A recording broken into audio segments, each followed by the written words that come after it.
जितना मर्जी उदास हो जाओ किसी को फर्क नहीं पड़ता।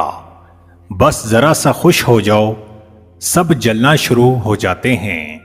अगर हमसे गलती हो जाए तो इब्लीस की तरह दलेर नहीं होना चाहिए, बल्कि मुआफी मांग लेनी चाहिए, क्योंकि हम इब्ने आदम हैं, इब्ने इब्लीस नहीं। अपनी तब्दीली को रमज़ानुल मुबारक तक महदूद ना करें, बल्कि खुद को तमाम उम्र के लिए तब्दील कर लें। जो शख्स लालच की जड़ को काट देता है वो अपने जिस्म को हराम से आज़ाद कर देता है। गुजरा हुआ कल एक नसीहत है, आज का दिन गनीमत है। आने वाला कल सिर्फ एक ख्याली चीज है, जिसकी बस उम्मीद है, कहा नहीं जा सकता कि वो इसके लिए आएगा। मेरे अच्छे वक्त ने दुनिया को बताया कि मैं कैसा हूं, मेरे बुरे वक्त ने मुझे बताया कि दुनिया कैसी है। अल्लाह वालों से ताल्लुक रखो, तबीयत ठीक रहेगी।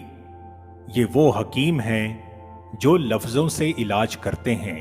3 औरतों से हमेशा दूर रहो, तुम्हें कंगाल कर देंगी। झूठी औरत जो हमेशा तुम्हें धोखे में रखेगी, बखील औरत जो अपने थोड़े से नफा के लिए तुम्हारा बहुत सा नुकसान कर देगी, बदअमल औरत जो तुम्हें एक निवाले पर बेच डालेगी। हजरत इमाम अली अलैहिस्सलाम ने फरमाया, 3 रिश्ते बेनकाब हो जाते हैं, बुढ़ापे में औलाद, मुसीबत में दोस्त और गुर्बत में बीवी।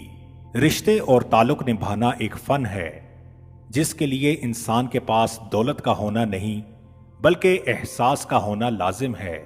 जिंदगी में एक ऐसे शख्स का होना बहुत जरूरी है जिसको दिल का हाल सुनाने के लिए लफ्जों की जरूरत ना पड़े।